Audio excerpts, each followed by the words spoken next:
Subscribe करें हमारे YouTube channel साधना gold को और पाएं वीडियोस सबसे पहले। बेल आइकन दबाना ना भूलें।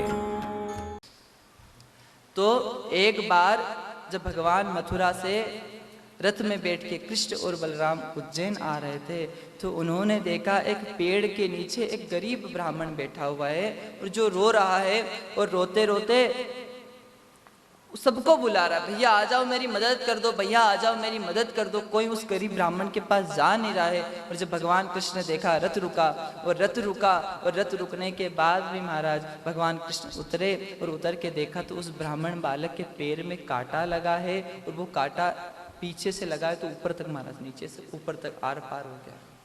उसका वो बस नहीं चल रहा कि वो कांटा निकाल दे, बस रोए जा रहा है और किसी को भी आवाज दे, भैया रुक जाओ ये कांटा निकाल दो, भैया रुक जाओ ये कांटा निकाल दो।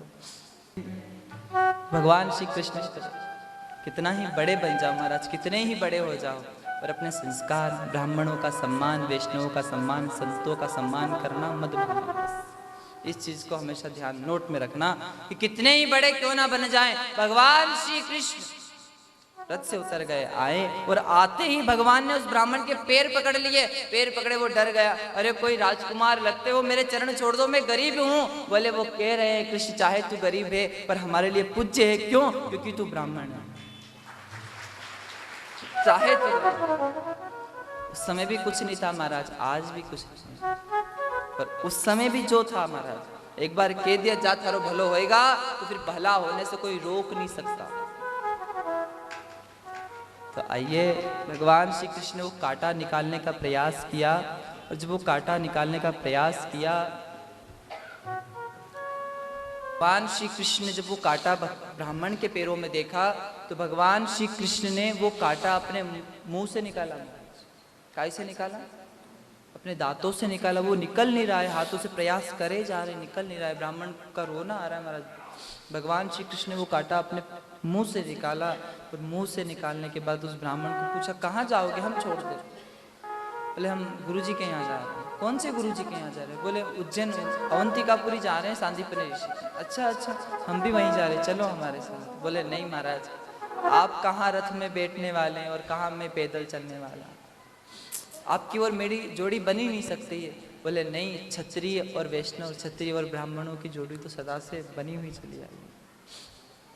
तो महाराज भगवान श्री सुदामा जी महाराज को भगवान ने अपने साथ बिठाया, आश्रम में आए।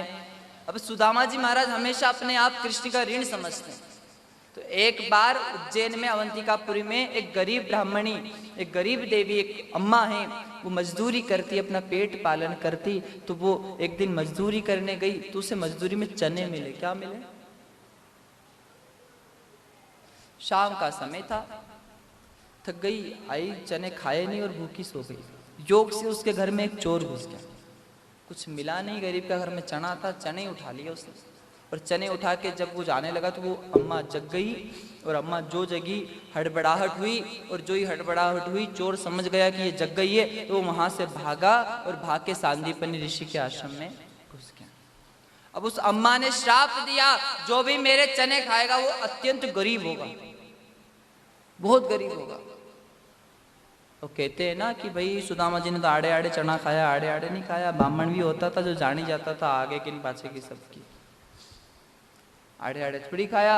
जब सुबह हुई माँ ने पोटली देखी, चने की उठा ली और सुदामा को बुलाया, लो सुदामा तुम्हारा आज नंबर है लकड़ी लाने का, तुम दोनों जाओ। बोले कौन जाएगा? बोले कृष्ण को ले जाओ अपने साथ और दोनों जाओ लकड़ी लेके आना।